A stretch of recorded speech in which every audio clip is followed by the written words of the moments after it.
ମୋର ପ୍ରିୟ ପିଲାମାନେ, ଆଶା କରିବି ସମସ୍ତେ ବହୁତ ହି ଭଲରେ ଥିବ। ଏହି ଭିଡ଼ିଓରେ ଡିସ୍କସନ୍ କରିବା 100ରୁ ଅଧିକ ସିଭିକ୍ସର ୱାନ୍ ଲାଇନର୍ ନୋଟ୍ସ, ଯାହାକି ଆପଣଙ୍କୁ ହେଲ୍ପ କରିବ ଆପଣଙ୍କର ଆଗାମୀ ଏକ୍ଜାମ୍ ମାନଙ୍କରେ କ୍ୱେଶ୍ଚେନ୍ସକୁ ଦେଖୁ ଦେଖୁ କରିବାରେ। ତ ଭିଡ଼ିଓକୁ କମ୍ପ୍ଲିଟଲି ଦେଖିବେ, ଯେଉଁଦ୍ୱାରା କି ଆପଣ ବେନିଫିଟେଡ଼ ରହିବେ। ଲାଇକ୍ ଆଉ ସେୟାର କରିବାକୁ ଭୁଲିବେନି, ଆଉ କମେଣ୍ଟ କରିକି ଜଣେଇବେ ଯେ ଆପଣଙ୍କୁ କେମିତି ଲାଗିଲା। ଆଉ ୟାର PDF ଆପଣ ଟେଲିଗ୍ରାମ ଗ୍ରୁପ୍ରେ ଆପଣ ପାଇଯିବେ। ଟେଲିଗ୍ରାମ ଗ୍ରୁପ୍ର ଲିଙ୍କ୍ ଆପଣଙ୍କୁ ଭିଡ଼ିଓ ତଳପଟେ ମିଳିଯିବ। ବନ୍ଧୁଗଣ ଦେଖନ୍ତୁ, ଆମେ ଯେମିତି ଜାଣିଛେ ଆମ ସମ୍ବିଧାନ, ଭାରତର ସମ୍ବିଧାନ ରହିଛି, ଏହା ହେଉଛି ପୃଥିବୀର ସବୁଠାରୁ ଲଙ୍ଗେଷ୍ଟ ସମ୍ବିଧାନ ଅଟେ। ଯଦି ପଚାରେ ଯେ ପୃଥିବୀର ସର୍ବବୃହତ ସମ୍ବିଧାନ କାହାର, ନା ଭାରତର। ଆଉ ଆମର ସମ୍ବିଧାନର ଜନକ ବା ଫାଦର ଅଫ୍ ଇଣ୍ଡିଆନ୍ କନଷ୍ଟିଟ୍ୟୁସନ୍ ଆମେ କାହାକୁ କହିଥାଉ, ନା ଡକ୍ଟର B.R. ଆମ୍ବେଦକରଙ୍କୁ ଆମେ କହିଥାଉ। ଠିକ୍ ଅଛି। ଆମ ସମ୍ବିଧାନ କେବେଠାରୁ କାର୍ଯ୍ୟକାରୀ ହେଲା, ନା 26 ଜାନୁଆରୀ 1950 ଠାରୁ ଆମର କାର୍ଯ୍ୟକାରୀ ହେଲା। ଠିକ୍ ଅଛି। ପଏଣ୍ଟ ଟୁ ପଏଣ୍ଟ କହୁଛି, ଯାହା ଆପଣଙ୍କର ପରୀକ୍ଷାରେ ପଏଣ୍ଟ ଟୁ ପଏଣ୍ଟ ପଚାରିବ। ଠିକ୍ ଅଛି। ଏବେ ଦେଖନ୍ତୁ, ଯଦି ମୁଁ ଆପଣଙ୍କୁ କୁହେ ଯେ ଆମର ସମ୍ବିଧାନର ମେନଲି କେତୋଟି ଆମର ବ୍ରାଞ୍ଚ ରହିଛି, how many branches are there, ତିନୋଟି। ଗୋଟେ ହେଉଛି ଏକ୍ଜିକ୍ୟୁଟିଭ, ଗୋଟେ ହେଉଛି ଲେଜିସ୍ଲେଚର, ଆଉ ଗୋଟେ ହେଉଛି ଆମର judiciary. Number 2 question, which act was ରିପ୍ଲେସ୍ଡ Bai the Indian constitution. ମାନେ ଆପଣ କହିପାରନ୍ତି ଯେ କେଉଁ ଆକ୍ଟ ଆମର ଲାଷ୍ଟ ଆସିଥିଲା, ଯେଉଁଟାକି ବର୍ତ୍ତମାନ ପର୍ଯ୍ୟନ୍ତ ଆପଣଙ୍କର ଚାଲିଛି। ତ ଗଭର୍ଣ୍ଣମେଣ୍ଟ ଅଫ୍ ଇଣ୍ଡିଆ ଆକ୍ଟ 1935। ଠିକ୍ ଅଛି। How many countries of constitution was ଷ୍ଟଡିଡ୍ Bai doctor B.R. Ambedkar before making the Indian constitution. ଆପଣ ଜାଣିଛନ୍ତି ଆମର ସମ୍ବିଧାନ ନା ନିଜସ୍ୱ କିଛି ନଥିଲା, ସବୁ ଜିନିଷ ଗୁଡ଼ା ବାହାରୁ ଆସିଛି। ତ କେତୋଟି ଦେଶରୁ ଆସିଛି, 60ଟି ଦେଶରୁ ଆମର ଆସିଛି। ଠିକ୍ ଅଛି। ଆମ ଦେଶରୁ ଲୋକମାନେ ଯାଇକି ତାଙ୍କ ଦେଶରେ ରହୁଥିଲେ, ତାଙ୍କ ସମ୍ବିଧାନକୁ ପଢ଼ୁଥିଲେ, ତାପରେ ଆସିକି ଆମ ଦେଶରେ ତାକୁ ଲେଖାଗଲା। When did the Constitution Assembly form in accordance with French practice? ତ ଆପଣଙ୍କୁ ପଚାରିଛି କନଷ୍ଟିଚ୍ୟୁଏଣ୍ଟ ଆସେମ୍ବଲି ଆମର କେବେ ବସିଥିଲା, ନା 6 ଡିସେମ୍ବର 1946ରେ ପ୍ରଥମ ଅଧିବେଶନ। Which resolution become the preamble of the constitution. କେଉଁ ରିଜଲ୍ୟୁସନ୍ ଆମର? Objective resolution. ଏଇଟା ବହୁତ ହି ଗୁରୁତ୍ୱପୂର୍ଣ୍ଣ। When was Indian national flag adopted. ଆମର ତିରଙ୍ଗାକୁ କେବେ ଆଡପ୍ଟ କରାଗଲା, ନା 22 July 1947। Who was the first chairman of drafting committee. ପ୍ରଥମ ଚେୟାରମ୍ୟାନ୍ ଆପଣଙ୍କର କିଏ ଥିଲେ? Doctor B.R. Ambedkar. Who was the first speaker of Lok Sabha. ଲୋକସଭାର ପ୍ରଥମ ସ୍ପିକର କିଏ ଥିଲେ? G.V. Mavalankar. How many days eat ଟୁକ୍ for the Indian constitution to come into force. କେତେ ସମୟ ଲାଗିଲା ସମ୍ବିଧାନକୁ ଲେଖିବା ପାଇଁ, କାର୍ଯ୍ୟ କରିବା ପାଇଁ? 2 ବର୍ଷ 11 ମାସ 18 ଦିନ। How much money was spend in the making of the Indian constitution. କେତେ ଟଙ୍କା ଖର୍ଚ୍ଚ ହୋଇଥିଲା? 6.3 କରୋଡ଼, 6 କୋଟି 3 ଲକ୍ଷ। What were the words. ଆଚ୍ଛା, ଆମର ସମ୍ବିଧାନରେ 42ତମ ଏମେଣ୍ଡମେଣ୍ଟ, ଯାହାକୁ ଆମେ ମିନି କନଷ୍ଟିଟ୍ୟୁସନ୍ ବୋଲି କହିଥାଉ। କାହିଁକି ନା ଆପଣ ଜାଣିଛନ୍ତି ପୂର୍ବରୁ ମୌଳିକ ଅଧିକାର ଆମର ଥିଲା, କିନ୍ତୁ ମୌଳିକ କର୍ତ୍ତବ୍ୟ ଗୁଡ଼ା କେବେ ଏଡ୍ କରାଗଲା, ନା 42ତମ ସମ୍ବିଧାନ ସଂଶୋଧନ ଜରିଆରେ 1976ରେ। ତେଣୁକରି ତାକୁ ଆମେ ମିନି କନଷ୍ଟିଟ୍ୟୁସନ୍ ବୋଲି ମଧ୍ୟ କହିଥାଉ। ଆଉ କ'ଣ କ'ଣ ଏଡ୍ ହେଲା? ପ୍ରିମିଏବୁଲ୍, ସୋସିଆଲିଜିମ୍, ସୋସିଆଲିଷ୍ଟ, ଏଇସବୁ ୱାର୍ଡ଼ ଆମର ଏଡ୍ ହେଲା। Before the independence of India, Dadra Nagar Haveli. Dadra Nagar Haveli ଆପଣଙ୍କର କାହା ଅଣ୍ଡରରେ ଥିଲା? ଆମେ ଜାଣିଛେ ଗୋଆ। ଏଇଟା ଆପଣଙ୍କର ପର୍ତ୍ତୁଗୀଜ। କାହିଁକିନା ଭାରତକୁ ସର୍ବପ୍ରଥମେ କେଉଁମାନେ ଆସିଥିଲେ? ପର୍ତ୍ତୁଗୀଜ ମାନେ। ଇଂରେଜ ମାନେ ଆପଣଙ୍କର କେଉଁଠି ଅଧିକାର କଲେ? ବେଙ୍ଗଲକୁ। ପର୍ତ୍ତୁଗୀଜ ମାନେ ଆପଣଙ୍କର ଗୋଆ, ଦାଦରା ନଗର ହାବେଳି, ଏଇସବୁ। ଠିକ୍ ଅଛି। ହାଉ ମେନି ସେଡ୍ୟୁଲ୍, ଆମର କେତୋଟି ସେଡ୍ୟୁଲ୍ ରହିଛି? ନା 12ଟି ସେଡ୍ୟୁଲ୍ ଆମର ରହିଛି। Name the 3 standing committee. Standing committee କ'ଣ କ'ଣ? Financial standing committee, department related standing committee, other standing committee. ତ 3 ପ୍ରକାର କମିଟି ଅଛି। Name the 3 important standing committee dealing with financial affairs. ଆମର ଫାଇନାନ୍ସିଆଲକୁ ଡିଲ୍ କରନ୍ତି କ'ଣ କ'ଣ? Public account committee, estimate committee, ଆଉ public undertakings committee. Which is the largest committee in the Indian parliament. ସବୁଠାରୁ ଲାର୍ଜେଷ୍ଟ କେଉଁଟା? ନା ଏଷ୍ଟିମେଟ୍ କମିଟି। ଠିକ୍ ଅଛି। Whom does the general purpose of committee advise. ଠିକ୍ ଅଛି। ଜେନେରାଲ ପର୍ପୋଜ କମିଟି କାହାକୁ advice ଦିଅନ୍ତି? स्पीकर को आपणकर एडवाइस देइथांती। Which constitutional article was established for the national commission for schedule tribe. आपणकर एसटी ମାନଙ୍କ ପାଇଁ କୋଉଟା ନା ଆର୍ଟିକଲ ନମ୍ବର 338। ପ୍ରଥମ ଆପଣଙ୍କର ସୁପ୍ରିମକୋର୍ଟର ଚିଫ୍ ଜଷ୍ଟିସର ନାଁ କ'ଣ? ହୀରାଲାଲ କାନିଆ। ହୀରାଲାଲ କାନିଆ। ଠିକ୍ ଅଛି, ଆଗକୁ ଯିବା। ହୁ ଆର୍ ଦ ମେମ୍ବର ଅଫ୍ ଗ୍ରାମସଭା। ଗ୍ରାମସଭାର ମେମ୍ବର କିଏ ହେଇପାରିବେ? ଯିଏ ବି ଯାହାର ବୟସ 18 ବର୍ଷରୁ ମାନେ ନର୍ମାଲି 21 ବର୍ଷରୁ ଅଧିକ ଆପଣ କହିପାରନ୍ତି। ଠିକ୍ ଅଛି। Which house is known as lower house. ଆମ ନିମ୍ନ ସଦନ କାହାକୁ କହିବା? ଲୋକସଭାକୁ କହିବା ନା ହାଉସ୍ ଅଫ୍ ଦ ପିପୁଲ୍ ବୋଲି କହିବା। ଆଉ ଆପାର ହାଉସ୍ କାହାକୁ କୁହାଯାଏ? ରାଜ୍ୟସଭାକୁ କୁହାଯାଏ। ଇଂରାଜୀରେ ତାକୁ କାଉନସିଲ୍ ଅଫ୍ ଷ୍ଟେଟ୍ସ ବୋଲି କୁହାଯାଏ। Which position does Narendra Modi holds as a prime minister. Narendra Modi ଆମର କେତେତମ ପ୍ରାଇମ୍ ମିନିଷ୍ଟର ଅଟନ୍ତି? 14ତମ ଆମର ପ୍ରାଇମ୍ ମିନିଷ୍ଟର ଅଟନ୍ତି। What does the 8th schedule of the Indian constitution deal with. ଆମର ଅଷ୍ଟମ ସେଡ୍ୟୁଲ୍ରେ କ'ଣ ଲେଖାଯାଇଛି? ଆମର ଅଫିସିଆଲ ଲାଙ୍ଗୁଏଜ୍ ସମ୍ପର୍କରେ ଅଷ୍ଟମ ସେଡ୍ୟୁଲ୍ରେ ଲେଖାଯାଇଛି। ହାଉ ମେନି ସେଡ୍ୟୁଲ୍ ଆର୍? ଆମର କେତୋଟି ସେଡ୍ୟୁଲ୍ ଥିଲା ସେହି ସମୟରେ? 8ଟି ଥିଲା, କିନ୍ତୁ ବର୍ତ୍ତମାନ ଆପଣଙ୍କର 12ଟି ଆପଣଙ୍କର ସେଡ୍ୟୁଲ୍ ରହିଛି। ଆମର ପଚାରିଛି ଆମର ପରବର୍ତ୍ତୀ question, which act granted state hold to Arunachal Pradesh. Arunachal Pradesh ଗୋଟେ ରାଜ୍ୟ ଆପଣଙ୍କର ହେଲା କେବେ କୁହନ୍ତୁ ନା? 1987ରେ, 1987ରେ। What are the fundamental right? ଆମର ମୌଳିକ ଅଧିକାର କେତୋଟି ଅଛି କିରେ? ଆମର 6ଟି। କ'ଣ କ'ଣ?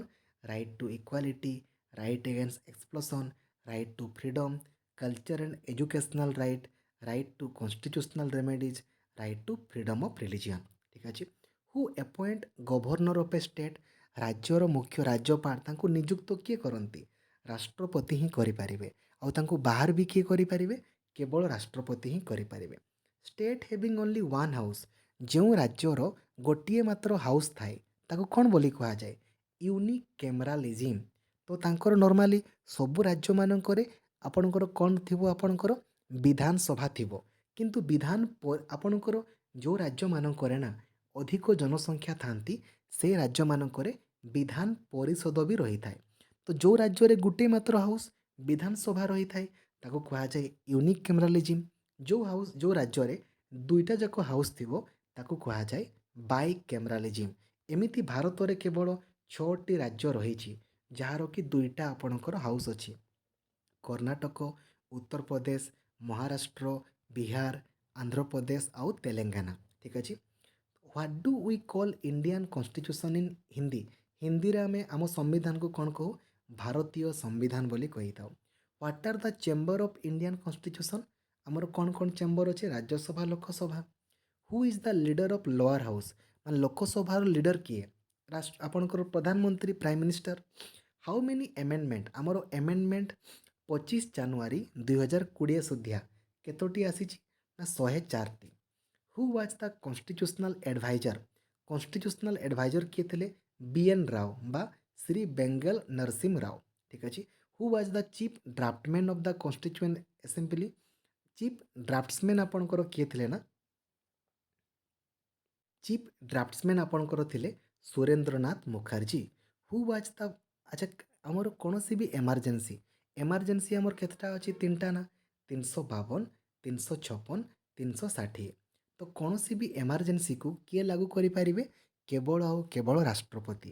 ଏଇଟା ହେଉଛି ନ୍ୟାସନାଲ୍ ଏମାର୍ଜେନ୍ସି, ଏଇଟା ହେଉଛି ଷ୍ଟେଟ୍ ଏମାର୍ଜେନ୍ସି, ଆଉ ଏଇଟା ହେଉଛି ଆପଣଙ୍କର financial emergency. Father of Indian constitution? ସମ୍ବିଧାନର ଜନକ କାହାକୁ କୁହାଯାଏ? Doctor BR Ambedkar. Who is the chairman of national water resource council? National water resource କାଉନସିଲ୍ର ଚେୟାରମ୍ୟାନ୍ କିଏ? Prime minister. ଆପଣଙ୍କୁ ପଚାରିଛି who comes under direct supervision of the speaker of Lok Sabha? ଲୋକସଭାର speaker ଅଣ୍ଡରରେ କିଏ? Lok Sabha secretariat. Who determine the salaries? ଆପଣଙ୍କର salary କେତେ ରହିବ ଏସବୁ କେଉଁଠି ଡିସାଇଡ଼୍ ହେବ ନା? ପାର୍ଲାମେଣ୍ଟରେ ଡିସାଇଡ଼୍ ହେବ, ପାର୍ଲାମେଣ୍ଟାରୀ ବାଇ ଲ।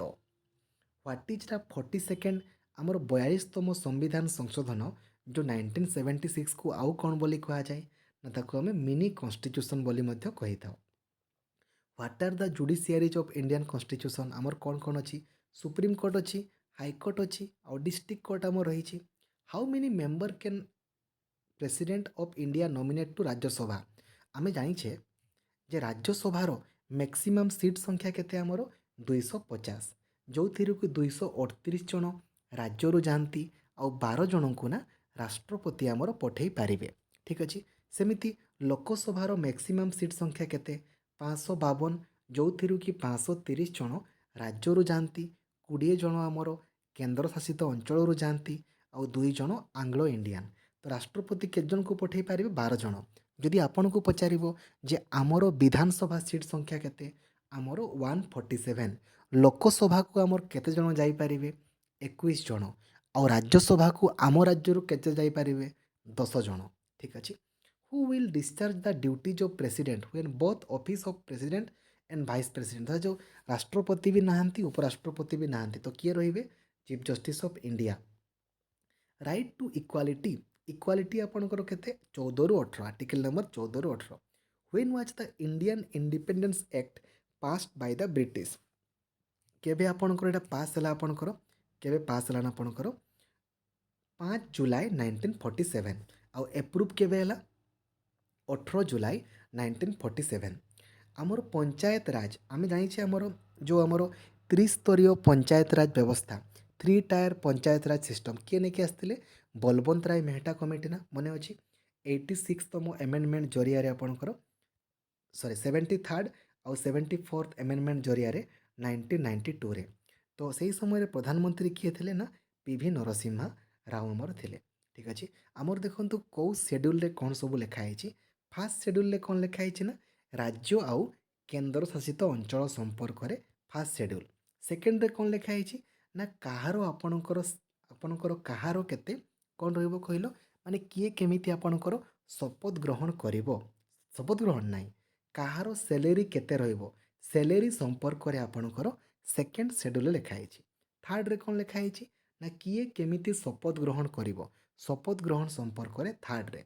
फोर्थ रे आपणकर कौन लिखाई जे केउ राज्यरू केते जन राज्यसभा को जिवे जेमिति आम राज्यरू 10 जन राज्यसभा को जाई पारिबे। सेमिति फिफ्थ रे कौन लिखाई ना एसटी एससी मानकर रिजर्वेशन संपर्क में फिफ्थ रे लिखाई आउ सिक्स्थ रे आपणकर कौन लिखाई सिक्स्थ लिखाई आमर कौन ना ठीक अच्छे सिक्स्थ रे आमर जो आमर रहिला आमर जो नॉर्थ ईस्ट रे जो लोक मन नाहांती आसाम मिजोराम मेघालय त्रिपुरा तांकर रिजर्वेशन संपर्क में सिक्स्थ रे। सेवेन्थ रे आमर कौन लिखाई ना पावर को 3 भाग में डिस्ट्रीब्यूट करा जाए किछि पावर आपणकर सेंट्रल गवर्नमेंट पाखरे किछि पावर स्टेट गवर्नमेंट पाखरे आउ किछि आपणकर कनकरेंट आउ एट्थ रे आपणकर आमर लैंग्वेज संपर्क में आमर केतोटी भाषा को मान्यता दिखाई ना 22टी भाषा को कोट लिखाई ना एट्थ रे। नाइन्थ रे आपणकर कौन लिखाई आपणकर नाइन्थ रे आपन लिखाई आपणकर ये जो आपणकर जमी विषय रे टैक्स विषय रे से समय लिखाई आउ टेन्थ रे आपणकर anti defection law Aaya Ram Gaya Ram. ठीक अच्छे माने आपणकर जो नेता माने गुटे पार्टी रू आउ गुटे पार्टी को पढ़ाती ना ता संपर्क में आउ आपणकर 11th आउ 12th तो मन रही पी आउ एम माने पंचायत राज म्युनिसिपालिटीज area.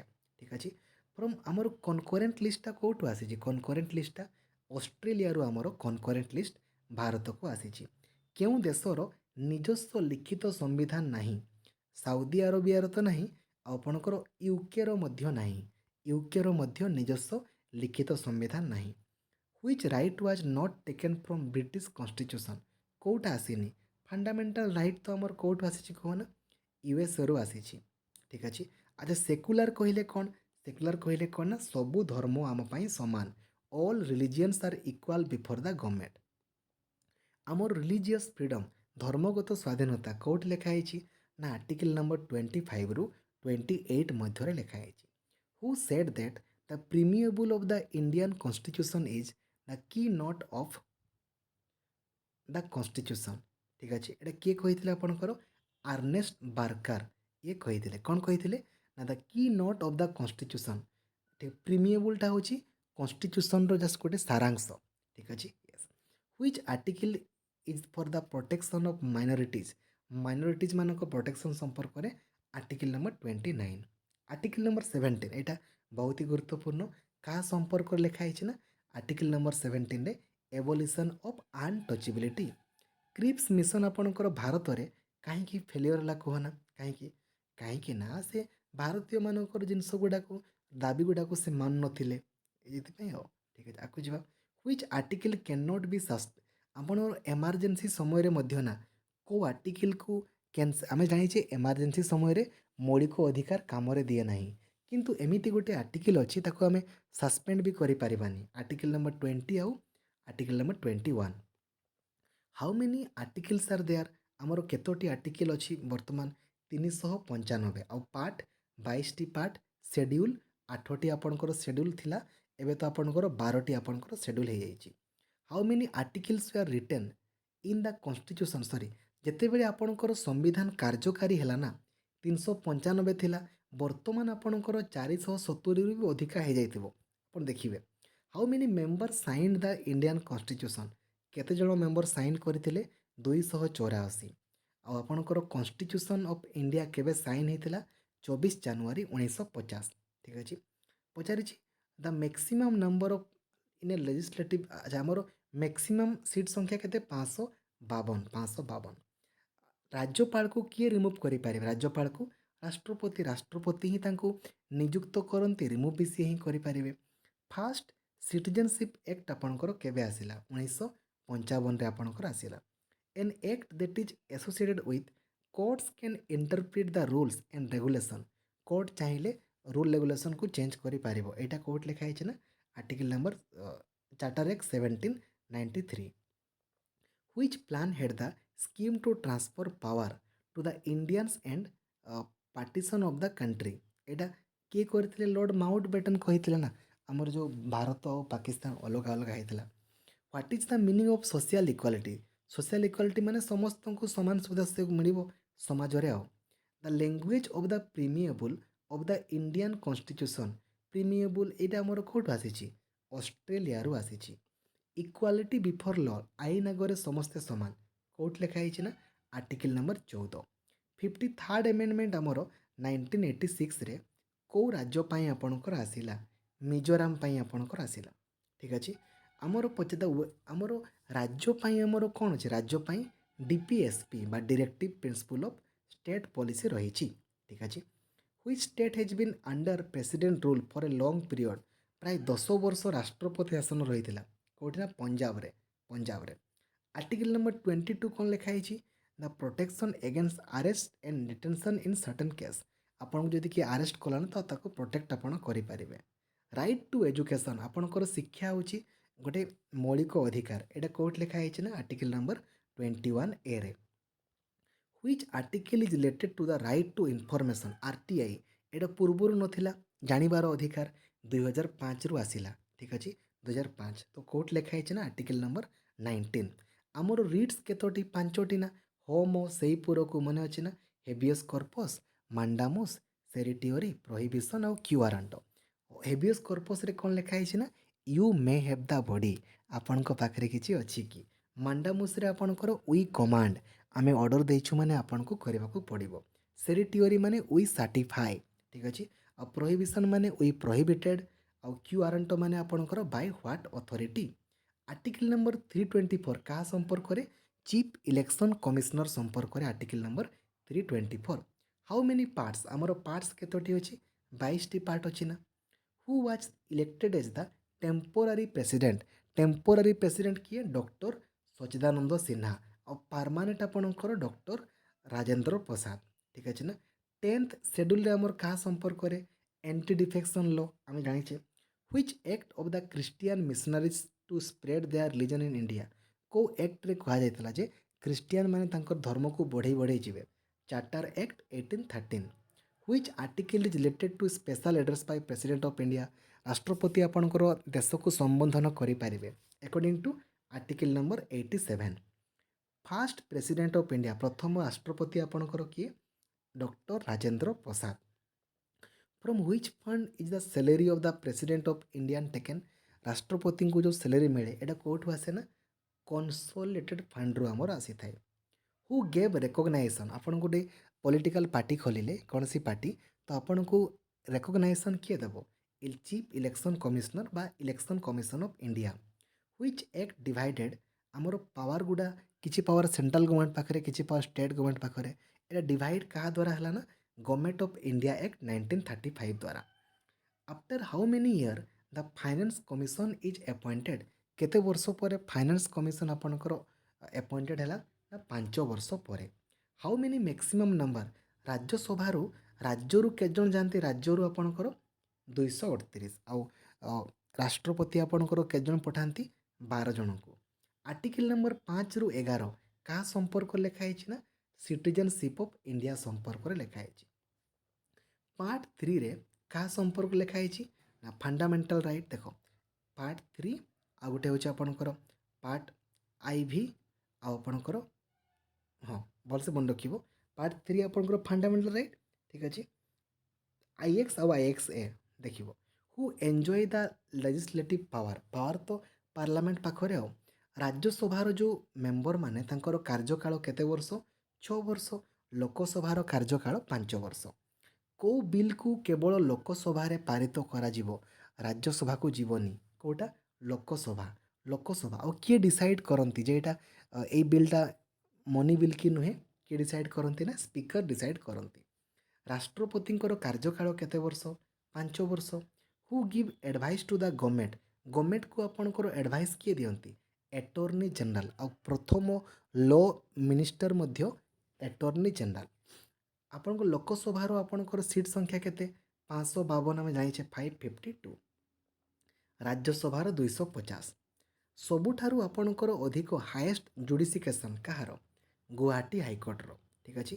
Which article describe the election of president राष्ट्रपति को इलेक्शन संपर्क में कौट लिखाई ना आर्टिकल नंबर 55 रे ठीक अच्छे। When was the first general election प्रथम इलेक्शन आमर केबे होता 1951-52 रे ठीक अच्छे। Who hold the record for highest victory margin Lok Sabha सबुठारु अधिक माने व्यवधान रे जीति थिले किए अनिल बासु ठीक अच्छे।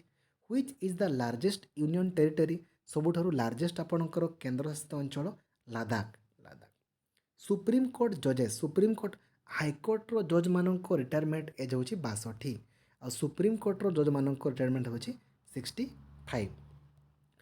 Who is the ex officio chairman of Rajya Sabha राज्यसभार मुख्य किए आपणकर उपराष्ट्रपति और लोकसभार स्पीकर।